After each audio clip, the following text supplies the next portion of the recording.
One of the ongoing myths that the gas industry likes to push is the idea that gas fields bring economic prosperity to local communities. We are very pleased to have Mark here today to speak about the boom-bust economics of gas field towns and arm us with the facts that the gas jobs are perfect. So if you'd just like to welcome Mark to...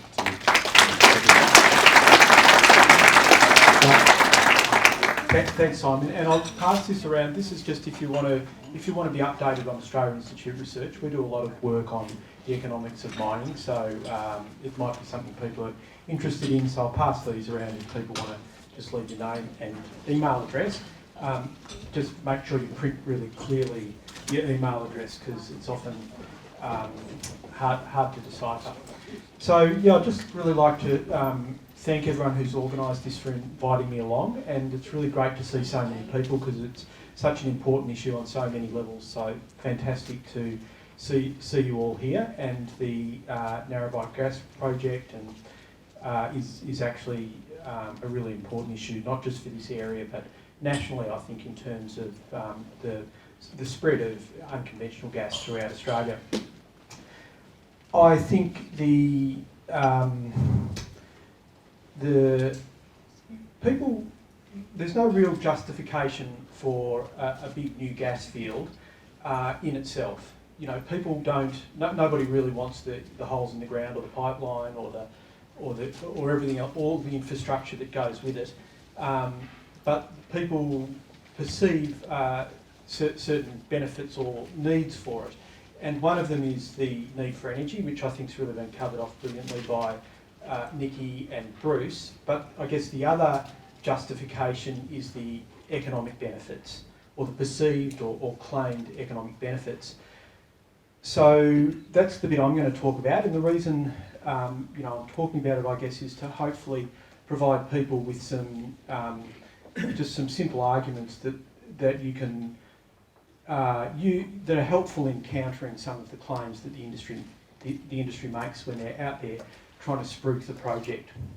Now, I've called this the economic impacts of unconventional gas, and using the word impacts is important because the industry likes to sort of present the whole thing as that there's that the economic side is all benefits. So the way I'd sort of explain it is that there's a perception, or there's the way it's presented is that the economy is kind of like this big, whether this is the national economy or state or just the local economy. The economy is this big, and if you add a big gas project, it adds, the rest of the economy stays the same, and you add a certain amount of jobs and economic activity on top of that. Right? That's kind of the perception that they put out there. But actually, when you have these big projects, they're not just benefits that sit on top of the rest of the economy, because the economy is a system with limited productive resources like skilled labour and cost structures and a certain amount of supply. And if you suddenly throw in a big massive new project, it just doesn't add X amount of jobs or X amount of growth or X amount of other benefits. It actually, to some extent, displaces other parts of the economy. So the classic example is jobs. If you have the industry will always like to talk about how many people they employ. So they'll say a project's going to employ 1,000 people, and those jobs are ultimately going to be what I'd call high-vis jobs, because the people working in it tend to be very visible in the community. But what they don't talk about is all the jobs that project displaces. So the gas industry needs skilled labour, for instance. So one example is that the gas industry needs skilled labour. The gas industry rarely or pretty much never trains any of their skilled labour. They actually they pay more than other industries. So essentially they provide a high incentive for people who already have jobs in skilled industry to come and work for the gas industry. And that causes really big flow-on effects to industries like agriculture or manufacturing, who've spent years and years training up their labour force, only to find that all the people who've spent so much time training up actually go across and work in the gas fields. And that's a real cost to these industries. And so to a large extent, while the industry claims, well, it's 1,000 jobs, a lot of those jobs are simply poached from elsewhere. And those other industries don't necessarily just put on someone to replace them, often because they know, that, A, because it takes a long time to train people up, and B, because then the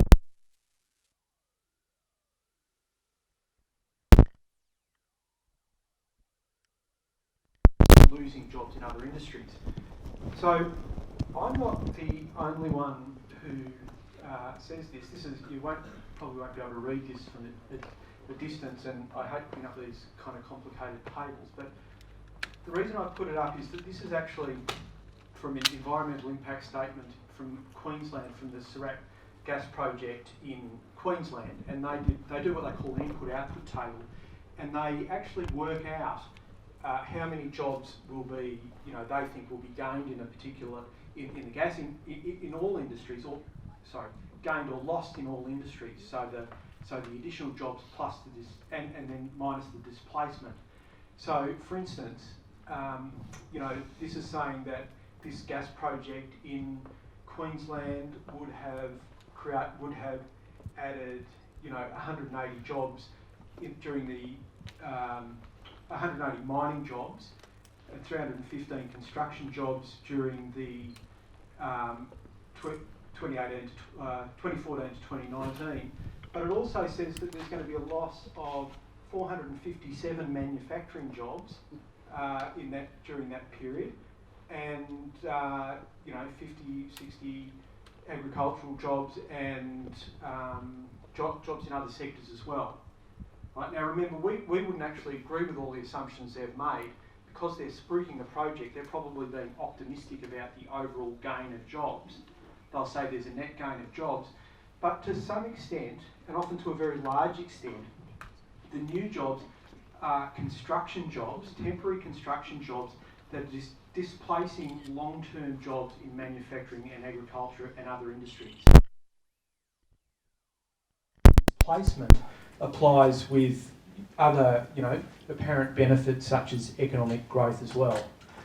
So I think it's just really important to, just a fundamental thing to understand, is that when they're talking about the benefits, they're often ignoring the displacement effect on other industries. Normally when industries ramp up over time, because all industries kind of wax and wane, and normally when other industries ramp up over time, it's not very disruptive because you tend to have, it tends to be a gradual thing. But in the case of something like the Narrabri gas project or these big resource projects, they get approval and final investment decision, and then they just ramp up straight away. So all of a sudden they need 1,000 people, right? And so that is really disruptive to other industries. It drives up the cost of labour, they poach people from other industries, and services they need like mechanical repairs or fabrication and all of those kinds of things. They don't suddenly provide new workshops all over the place. They get existing workshops in regional centres to do their work, and that means that a lot of work that these workshops or small factories or service providers or consultants would have been doing for the agricultural community or local manufacturing and those kind of groups is suddenly that service is not available to those other sectors, or it becomes really, really expensive. So you have this impact. So these projects are really great for the gas companies, but they're pretty terrible for most other industries in the local region. Another thing that's important to recognise is that gas is an incredibly low employer. The gas industry is very good at getting the gas out of the ground and to market, employing very few people. And I've put up a graph of Queensland here because there's not a huge gas industry in New South Wales, but there is a huge gas industry in Queensland.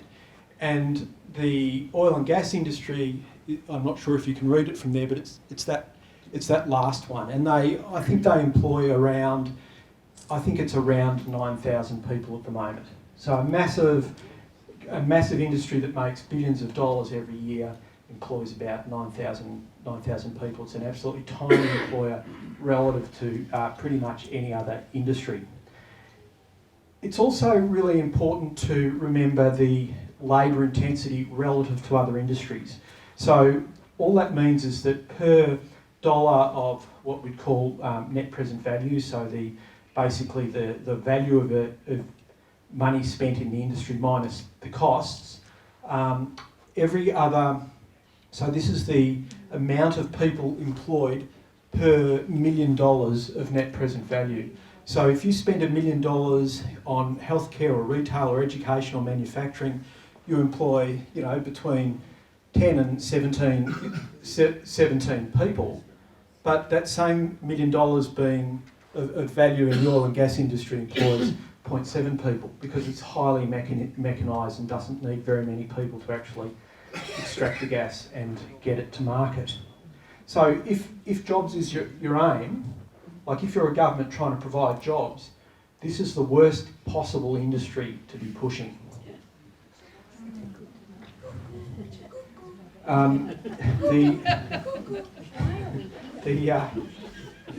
the politicians are... So, and it's really interesting because there's this organisation called Jazeera that I'll talk a little bit about later on, who are funded by the gas industry but occasionally do some actually really interesting research. They actually looked at the spillover jobs, because a lot of people say, well, okay, the gas industry doesn't employ very many people, but there's all these spillover jobs in other industries. So all industries have spillover jobs, right? So if you're displacing jobs in agriculture, then you're losing spillover jobs in agriculture. But it is true that there tends to be spillover jobs from whatever industry. So this particular study looked at the spillover jobs from gas. So for every new job in CSG in Queensland, and again, apologies, it's really hard to read, but basically it said that for every new job there would be in gas, there'd be an increase of an increase of 1.4 construction jobs. But they also found that there would be a decrease of 1.8 jobs in agriculture.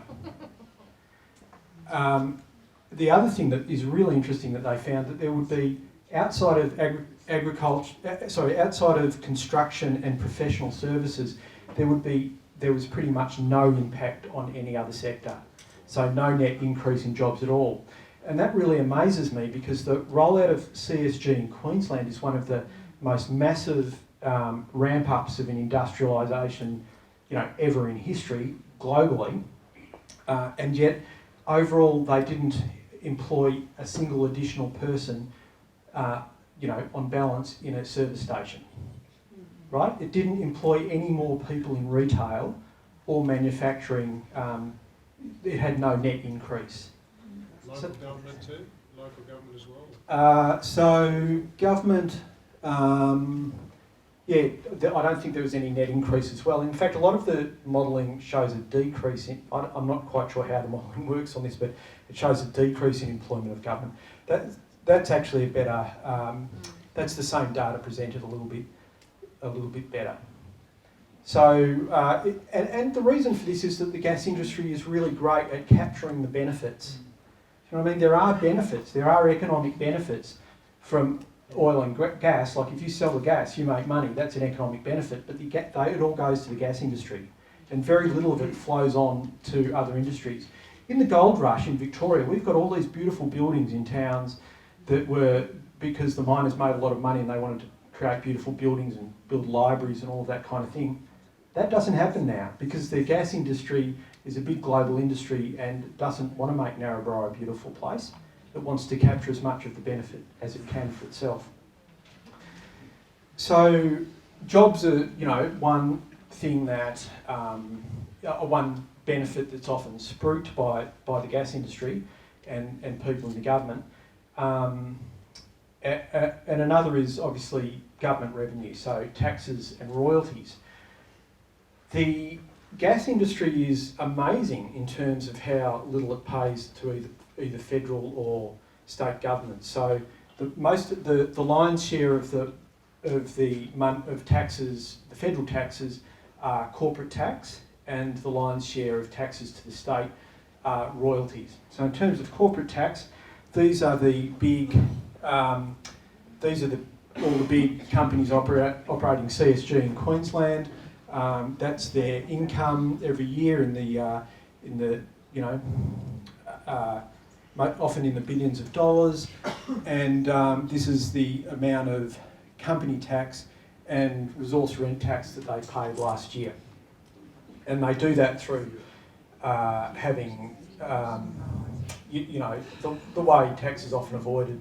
There's a whole lot of avoided or minimised through legal methods, but including just having high expenses, but also often loans between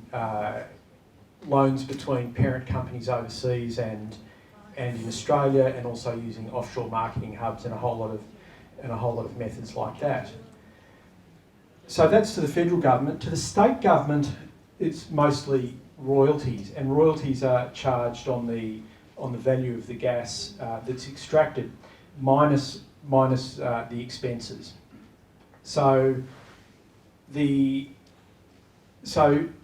one thing that it's good to be really clear about is that royalties are not a tax. The gas industry and the mining industry often try and conflate the two. So they say, oh yes, we pay a lot of tax, and they quote a number that combines their corporate tax and their royalties. But royalties are a payment for the raw material, but they're made to the people of New South Wales or Queensland because we own the resources under the ground. And we sell them, we get one chance to sell them, and it's a bit like a baker buying wheat to make bread. That baker doesn't count that wheat as a tax, but the gas industry often tries to present royalties as a tax. And so what they're actually getting is the raw materials that we own for an absolute bargain price. And so again, I've used a Queensland example here because there's virtually no gas royalties paid in New South Wales at this stage. But in Queensland, the Treasury estimated every year estimates the amount of royalties it expects to get over the next 3 years. And so the orange line there is the actual royalties for between 2012 and 2016, and the lines going up are the estimates that Queensland Treasury made about how many royalties would be paid. Right? So, and it happens. There's kind of a whole lot of complicated reasons around it, but basically the Treasury and the gas industry wildly overestimate the contribution they make in royalties. That's going up a bit now. It's about $130 million this year, and it's expected to go up to something like $400 million next year, but still there's that massive kind of gap between what was promised and what was actually delivered. So, basically jobs and royalties are kind of the two main ways that we can benefit from the one-off extraction of our raw materials. In terms of how it actually plays out in communities, we're now able to look at Queensland and see what happened in regional communities where you had where you've had coal seam gas extraction for a few years. Now this report was actually, this report was the most detailed study that's been done into the dynamics so far. And what it was a report by the Sustainable Minerals Institute at the University of Queensland, and they're actually funded by the resource sector, right? So they did a survey of stakeholders in communities in the Darling Downs in Queensland that were impacted by both coal and gas. And they called it Energy from the Food Bowl, right? That was what the study was called. And they surveyed a bunch, I think it was about 30 or 40 stakeholders from various sectors of the community. And so they had people working in gas, in coal mining, in agriculture, local business people, local government people, people working in the community and advocacy sectors. and they asked all those people what they thought the impact would be on various types of capital, and the stakeholders are listed in this column, and across the top are the types of capital. So financial capital is the amount of money people have available to invest or spend. Human capital is skills. Built capital is infrastructure. Social capital is basically how the community, the cohesiveness of the local community, and natural capital is the environment. And it's really interesting to see that people in the mining and gas sector thought most things were better, but had to agree that infrastructure was worse. But everybody else thought pretty much everything had got worse as a result of coal seam gas and coal mining in the Darling Downs. And what really amazes me is that local business, you can see across there, thought everything had got worse. Now, local business people are the people who usually really spruik these projects and get really enthusiastic about projects in these local communities. And they thought that everything had got worse as a result of CSG in the Darling Downs region in 2014. There's just a whole bunch of text here, which slabs of text are often a bit hard to take in, but it's just quotes that they use from various stakeholders about the kinds of impacts they saw. So obviously a major engineering firm or earth moving business is doing well, but if you're a local shop or council, you do really badly. Then there's quotes around the wage cost impacts on existing businesses, all of those kinds of things. So that's just painting a little bit of a picture, a bit of the detail about how the gas industry negatively impacts local businesses and people. So there's another bit of a quote there. So there's just a couple of quotes, but I'll make the presentation available if people want to read that any further. I just want to talk briefly about this organisation, Jazeera. Have people heard about Jazeera? Yes. Okay, so Jazeera is the Gas Industry Social and Environmental Research Alliance, and from their logo you would think that they were the CSIRO, wouldn't you? It kind of suggests it with that circle on the end there. Actually, what Jazeera is an alliance agreement between AGL, APLNG, Origin, Santos and QGC and the CSIRO. So the 5 largest gas companies operating in Queensland.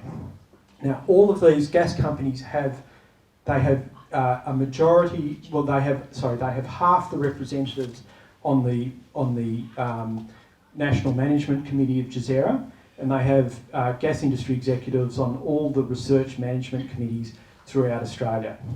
Not a majority, but they have them there. So they'll basically have some CSIRO people, some gas executives, and some, maybe a farmer and various other people. And the influence of the gas, so Jazeera will argue, well, we don't have a majority on these committees, right?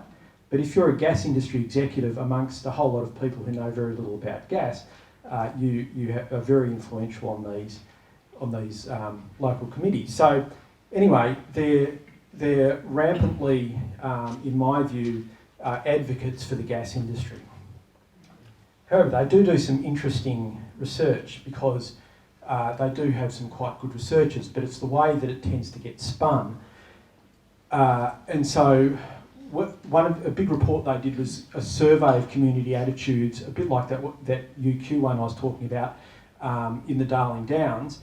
And this is a bit detailed, but they basically said, they were trying to measure how communities were responding and coping with the changes brought about by CSG. And there's a line there that indicated they felt their communities were responding and coping well to the changes. Half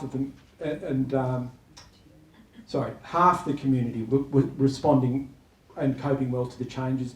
The other half weren't coping or resisting it. So here's the actual graph of the survey that they found. And what is kind of amazing here is that only about 6% of people thought the community was changing to something different but better. So only 6% of people thought CSG was improving the community. All the rest were either adapting to the changes, which I would argue is not saying necessarily at all that they think the changes are good. You know, you can adapt to getting a cancer diagnosis. You know, you can adapt to, you know, being bankrupt, that kind of thing. Only just coping, not coping, or actively resisting. So Jazeera spin that as this being positive. They say this indicates coping well, but the question that they asked people didn't say coping well, it said, are you adapting to the changes? So incredibly misleading. But the data itself is damning of the gas industry, that only 6% actually think it's improving their local community.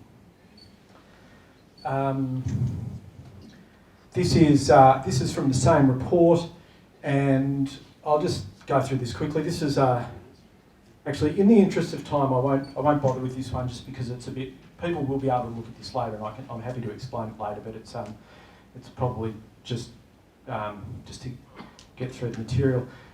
I just want to talk now about an actual example. So, I know people from here actually went up to Miles and visited the town of Miles. Was anyone there? A few people were there, so you know the story. So, I went to Miles a few years ago and I stayed at this motel, and I struck up a conversation with the woman running the motel, because my family actually used to run motels in Melbourne. And I said, how's it going? And I just out of interest, I said, because it's right, Miles is right in the middle of the coal seam gas territory.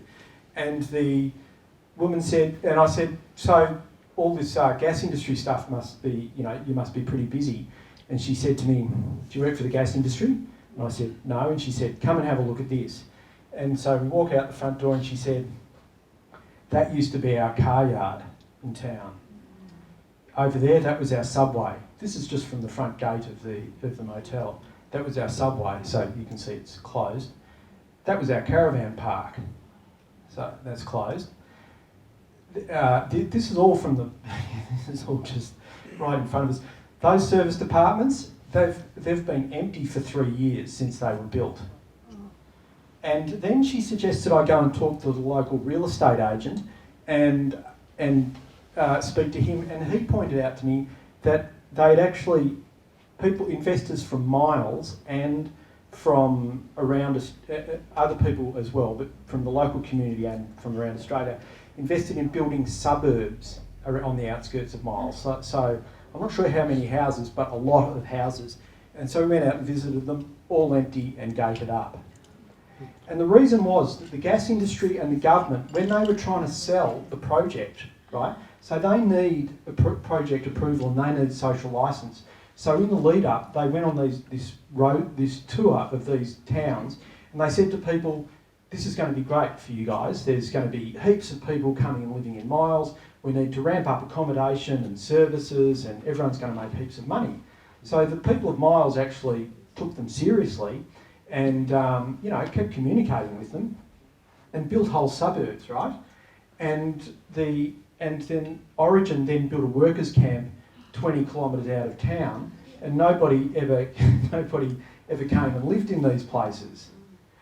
And not only that, the local pub spent $500,000 doing itself up, and when I was there, it was pretty much empty. And you had a whole lot of local businesses geared up. They bought earth moving equipment. They bought all sorts of gear because they'd been told that they would get work with the gas industry, and they invested all this money. They got a little bit of work at the start, and then the gas industry said, we'll be fine from here on in. When they came around and spruiked it, they didn't tell people that actually this is only going to last for a few years for the construction phase. And so Miles suffered all of these downsides. And on top of that, you have, and this happens a lot in these communities, in the initial stage, they haven't built their workers' camps and they open up offices in town, so rents skyrocket. So everyone who isn't working in the gas industry can't afford to live in town, so they move out.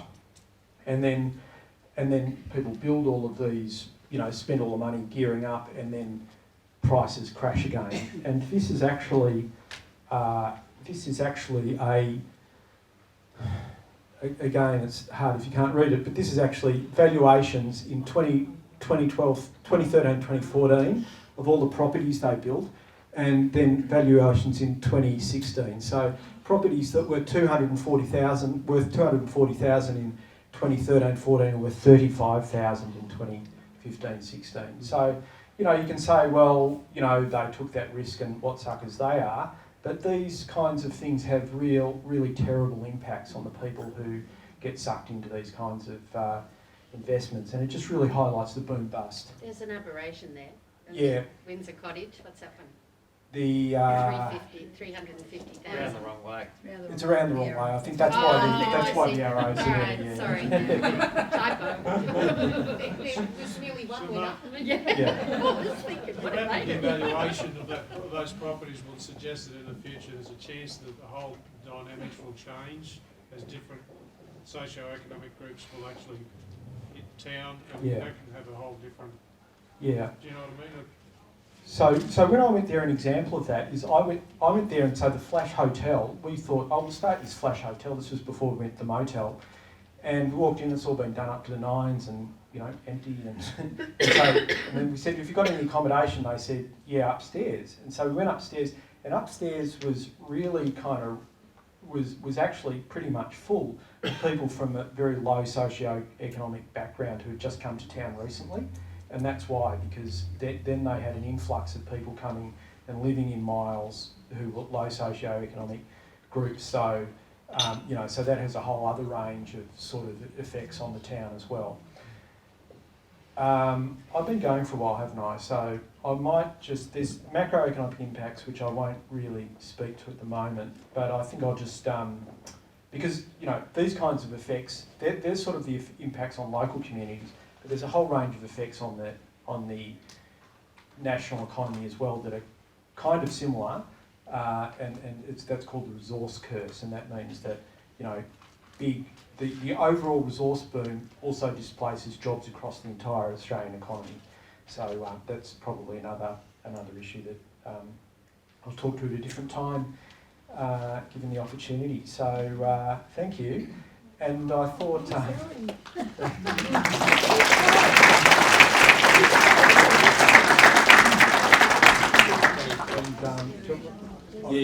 Just a few questions, yeah. Yeah, so I just thought, or should we just have straight questions, or do you want to have that discussion with people? Do people want to look? Maybe just open it to the floor, because we've only got 10 minutes. Okay, yeah.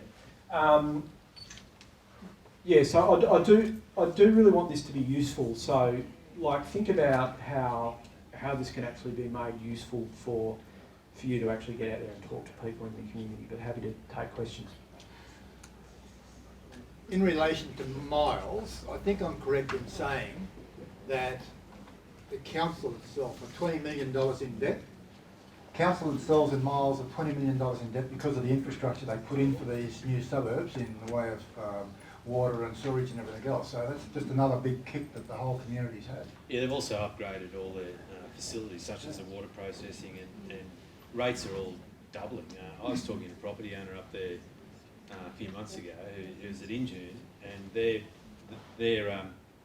Their rates on a farm have doubled this year. They've doubled. So, you know, I mean, we paid, I don't know, 6, 8, 10 grand a year. They've just been whacked with double that. So, to pay for all the work that's been done in those regions. So that affects the whole community right across the board. Yeah, I don't know the specifics of that, but yeah, there are all those kind of flow-on effects. Mind you, they've got better roads and whatever, but they're kind of geared up for a bigger population than they've got now, and their rates have increased to pay for it. Mark, I know that with Gunnedah Council, when all the mining companies came to Gunnedah, and I was on the council there, and the mining hadn't really even kicked off, but the impost of those mining companies being in the town of Gunnedah on the services that council had to provide, they had to put up the rates 38.5% over a 3-year period. So. Wow. And I think Tony Windsor's report in those FIFO reports shows the communities and shires of Queensland, the impost that mining's cost them. It's in the millions and millions of dollars. Yeah, that's right. They, as I think Bruce said, they socialise their costs. I mean, they don't want to pay for it if they can get the council to pay for it. And often the council, so, you know, these councillors get wined and dined by the industry executives, and they're just tripping over themselves to please the mining companies, right? And so it's kind of like it's kind of a bit pathetic, really, you know. And their children get very good jobs with the mining companies. Yeah. Huge jobs. Yeah, that's right. And look, the other dynamic the way I've seen it play out in the places I've gone, what tends to happen is there'll be a little clique in the business community, just a few people who do the work of the gas industry and spruiking it and getting the community on side, right? And they basically demonise anybody who questions it, right? So there'll be a few people, and they will think that they're well set up. They might have a waste management business. Waste management does really well when you've got a gas field, right? Or they might have a bit of land that that they've kind of had a bit of a chat to the gas industry who think they might lease out that land for some reason, or property or something like that. So there's a few people who really drive it, and everybody else really kind of doesn't have time to think about it. So just a few people really drive it, and they're often on council as well as in the chamber, and they drive this kind of dynamic, and anybody who raises a hand about it gets shouted down. That's the usual dynamic, and the gas industry love that. We've seen that in Narrabri. Have you? Yeah. Yeah, not surprised. Yeah. Can I ask, Manufacturing Australia has highlighted that close to 200,000 jobs are at risk if reliable and affordable supplies of natural gas are not maintained. What would be your response to that? Because they're using that in the media at the moment. So, I mean, it's everything Bruce said. Like, we are not short of gas. Like, we've increased gas, we've tripled gas supply, the gas extraction in Australia in the East Coast in just a few years. Like, it's unprecedented.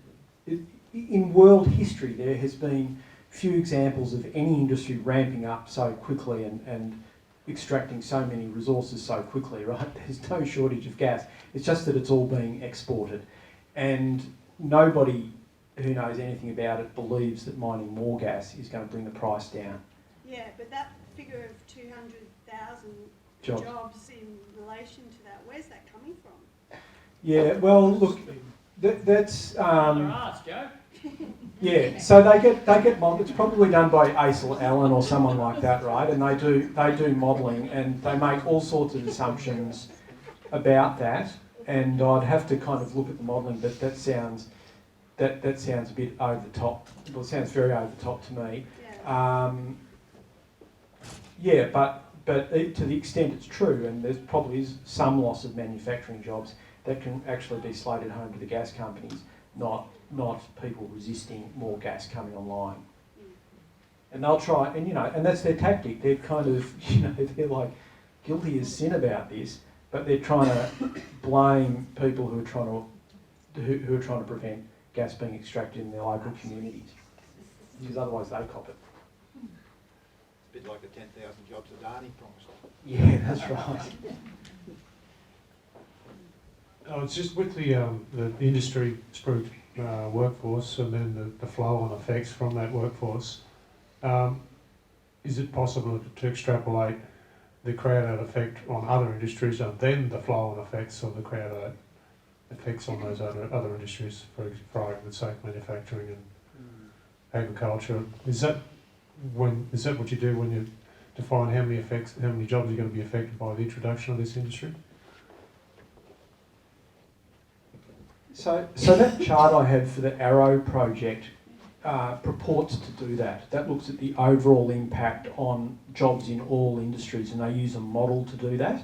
So they'll be plugging it with assumptions, because the company that did that for Arrow, Gets paid by Arrow. Gets paid by Arrow, and will want future contracts to do EISs from other mining companies. So they're not going to say, oh, actually, it turns out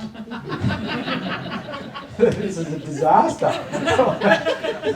so they're not going to say that. So they plug in certain assumptions and they kind of get the results, but they acknowledge that there's crowding out impacts in other industries. And so they'll always argue that there's a net gain in jobs.